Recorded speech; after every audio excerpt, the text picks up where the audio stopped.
What was the impact of your reporting for the FT? I think it successfully raised the profile of the FT in the US.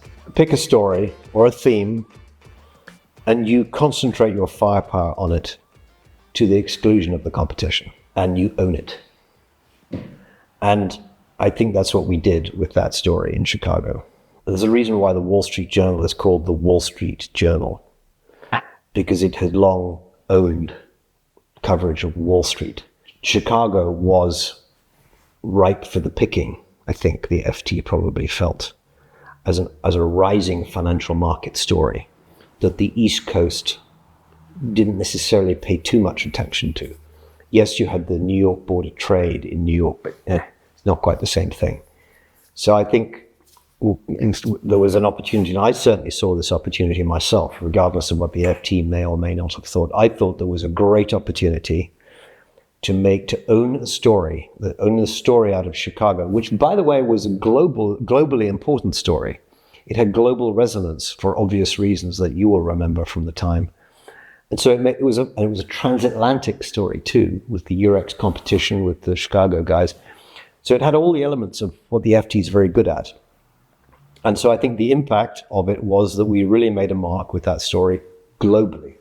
How did the European exchanges react to you in Chicago? Eurex, Euronext.LIFFE, LCH ClearNet, the clearinghouse, but mostly Eurex. They were obviously very keen to pay attention to me.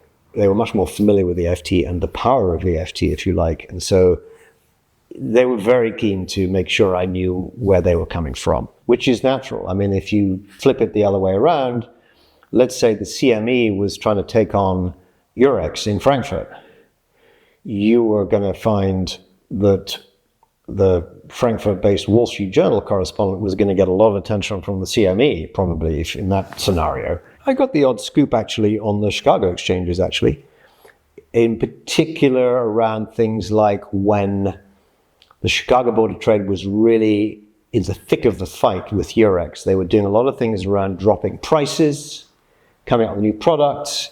And I remember a couple of steak dinners where I got some nice scoops out of the Chicago side of the story, and that dropped into the FT the next day. That would have also had the effect of making the European exchange leaders get a little bit worried, which is good. You want to keep people on their toes on both sides. You moved to Singapore. What was that like? The job in Singapore is obviously a completely different job from the one I did in Chicago. It's to cover Singapore as a financial center, cover the big sovereign wealth fund story out there. I already knew a fair bit about the Singapore exchange, SGX. But then I started to realize there's a lot going on here that exchanges from outside the region are interested in getting a piece of. So Jeff Sprecher of ICE was starting to pay a lot of attention to Singapore, to the point that he then bought a small clearinghouse, which had belonged to a defunct soft commodities exchange, because he thought, right, I need to have a bit of a beachhead in Asia, in a trusted jurisdiction to look after my Asian clients. So I would see Jeff, when he came through and did some stories on that. Deutsche Börse set up an office in Singapore, Eurex, I think, also. Or it was either Eurex or Deutsche Börse or both. NASDAQ was very busy out of its Singapore operation selling its technology to exchanges in Southeast Asia. So to the Philippines exchange, to the Thai exchange. So that was a very interesting evolving story around what the exchanges were doing in Southeast Asia and how the exchanges were starting to mature through adoption of technology and allowing high-frequency traders in. So the Thai exchange, SET in Thailand, was kind of a pioneer in allowing HFTs in. And nobody was paying any attention to this, neither at the FT nor anywhere else. And so I thought, with the knowledge that I had covering this stuff in the West, I thought, well, this needs to be covered. So I covered it out of Singapore. So one of the things I did, it wasn't a big part of my job by any means, but because I knew what I was looking at, it was quite easy for me to do. I started having conversations with exchanges in the region and doing stories about what they were doing, because Singapore was the logical place to do it from.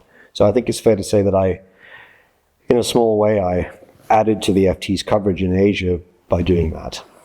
What drove your move to Scotland? So I moved back to Scotland, and I say back to Scotland because I was born and raised in Scotland, but I left when I was 18 years of age, and there was a 40-year gap between leaving and coming back 3 years ago, so you can figure out how old I am. And I moved back because my wife got a job here in Edinburgh with one of the asset management firms here, the investment management firms here. So that was kind of the proximate cause of our move here 3 years ago. But at the back of my mind, there had been this idea of, well, where do I want to end up? And often when you ask that question, I think you ask another question, which is, where am I from? And this is where I'm from. And although I never thought I would come back here, it was certainly not when I left, aged 18.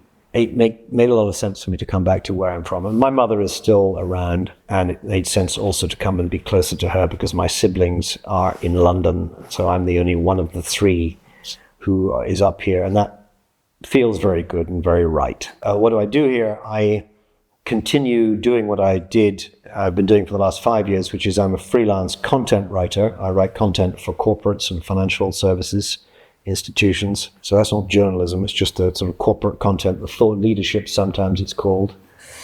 I've been doing that for 5 years, but in the last 2 years, I've been getting back into journalism, and I've been writing some occasional columns, business columns, in the Scotsman newspaper, which is an Edinburgh-based daily publication. It's been around since 1817, so it's much older than the FT and the Wall Street Journal, that's for sure. And very recently, I sort of formalized that into a weekly business column, which I've literally just started doing. I'm now into I think this week I'm going to be writing my 5th weekly column. So that's what I do. And I'm heading, I suppose, towards a different phase of life, which is, if you might call it, semi-retired, which is allowing me to get back into journalism. And I'm very happy about that because that's my first love. Scotland has suffered perhaps even more in terms of the fate of newspaper journalism than down south in London. The economics of news, I mean, you would have seen it with what's happened in Chicago with the Chicago Tribune and the Sun-Times, and the falling off of advertising revenue, the cutting of newsroom staff. I mean, this is a story that, journalists know almost everywhere. It's been quite bad in Scotland. So one of the reasons why I do this weekly column is to try and play my part to try and, prop up, if you like, business journalism in some shape or form, using my FT background in whatever way I can.